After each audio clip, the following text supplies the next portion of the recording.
Clovis converti, la Gaule est désormais divisée en deux. Au nord, le royaume catholique. Au sud, les royaumes ariens. Ne vous y trompez toutefois pas. Ce n'est pas une lutte de confession opposée qui se prépare, mais une guerre d'influence qui fera trembler la Gaule. Rome retrouvera-t-elle son pouvoir perdu au travers de son nouveau champion ? Chauffez le pop-corn, le combat commence. Mais penchons-nous d'abord sur Clotilde. Qu'est-ce que la reine franque devait bien avoir en tête ? Avait-elle totalement oublié le passé pour se tourner entièrement vers ses enfants ? D'ailleurs, après Clodomir, elle a eu 2 garçons et une fille, de plus en seulement quelques années.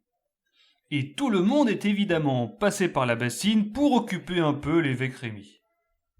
Où est-ce qu'elle a gardé sa rancœur et se tourne tous les matins le poing serré vers la Burgondie, le souvenir de l'assassinat de ses parents bien présent ?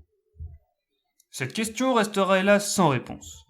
Mais si le désir de vengeance est resté bien vivace, alors il est très possible que la reine ait joué un rôle crucial dans le conflit qui se prépare. En 500, Clovis reçoit un roi burgonde en secret, Godegisel. Si vous vous souvenez bien, après la mort du roi burgonde en 473, ses 4 fils lui ont succédé, et après la guerre civile, il n'en restait que 2, Gondebaud, celui qui a tué les parents de Clotilde, et ses 2 frères, Gondemar et Chilpéric, et Godegisel qui était resté neutre. Ce dernier met sa capuche et retrouve discrètement Clovis pour un entretien des plus secrets. Et là, le Burgonde sert à Clovis sur un plateau d'argent l'opportunité parfaite pour venger son épouse et pour poursuivre ses petites conquêtes. Il veut son aide pour tuer son frère, Gondebaud, en échange de devenir tributaire. C'est beau la famille. Le roi franc, qui est friand de ce genre de petites machinations, accepte sans hésiter. Clovis met son armée en marche et rencontre celle de Gondebaud près de Dijon, en Burgondie. Godegisel est également présent, mais du côté de son frère. La bataille commencée, Godegisel montre alors son vrai visage et tombe sur Gondebaud. Pris entre 2 feux, ce dernier ne peut que reculer et il parvient à fuir le champ de bataille. S'ensuit alors une course-poursuite, digne des plus grands films policiers, mais sans voiture. Menée par Clovis, donc la classe quand même. Quant à Godegisel, il n'en a plus grand-chose à faire, laisse le roi franc finir le travail et prend Vienne, la capitale de son frère. Grave erreur. Soit parce qu'il n'était pas très malin, soit parce que son réseau d'information était vraiment mauvais, il est surpris quelques mois plus tard, en plein dans sa nouvelle ville, par son frère qui vient lui taper sur l'épaule. Gondebaud a survécu.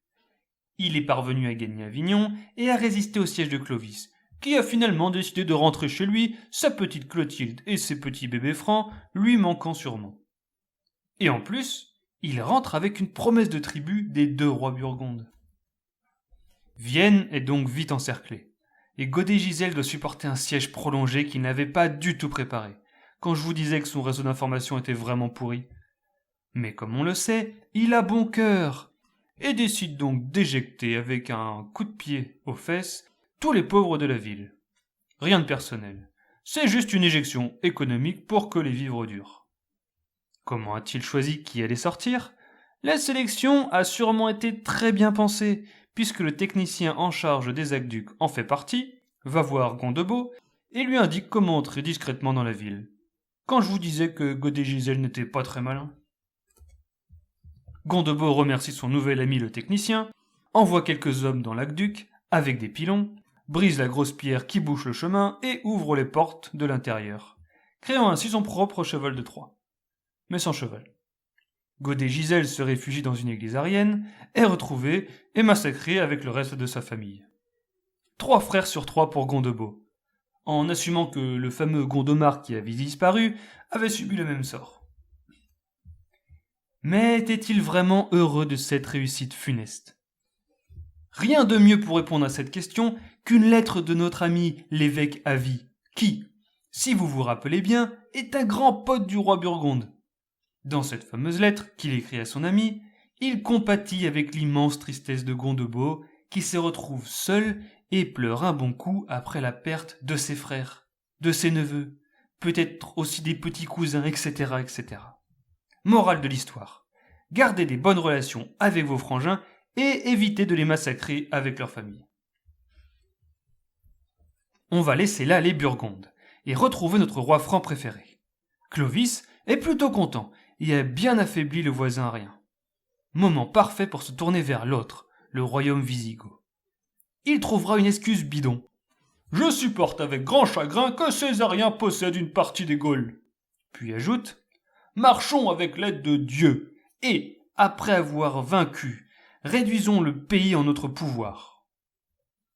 Le pauvre roi Alaric est pris complètement au dépourvu. Il sortait justement de quelques discussions amicales et joviales avec le roi franc, mais faut pas être bien futé pour croire en sa bonne parole. En 507, il remet son armée en marche. Et il est temps de souligner l'importance de sa conversion au catholicisme. Effectivement, il s'apprête à entrer sur le territoire wisigoth. La population l'attend-elle avec crainte ? Eh bien non. La majorité est catholique et s'impatiente de voir le roi converti mettre une bonne claque aux Ariens. Et pour montrer sa bienveillance, il demande à son armée de ne pas piller et massacrer sur leur passage, et ne toucher que à l'herbe.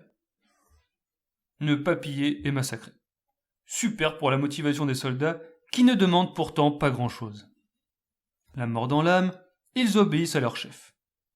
Sauf pour un petit malin. Il faut toujours qu'il y en ait un. Comme quoi l'histoire du vase de Soissons n'a pas suffisamment été rabâchée pour tous.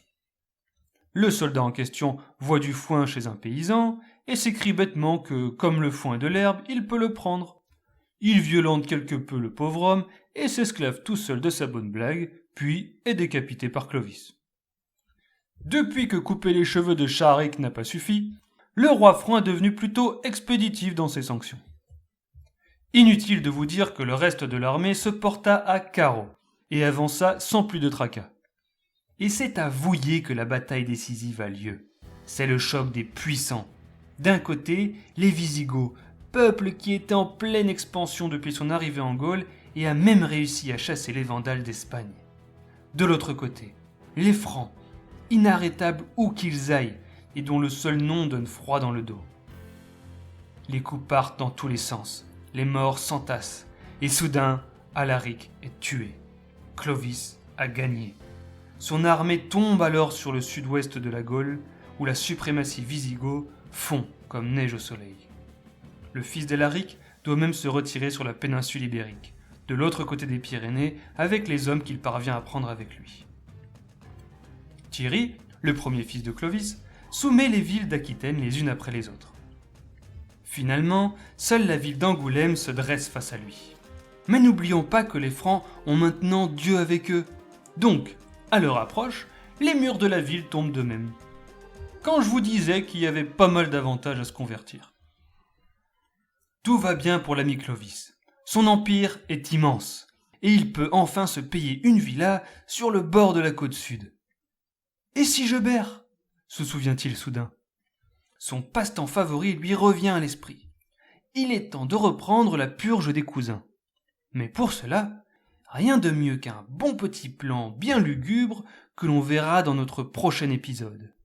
Alors, n'hésitez surtout pas à vous abonner pour ne pas le rater, et à donner un pouce vers le haut à cette vidéo si vous l'avez aimée.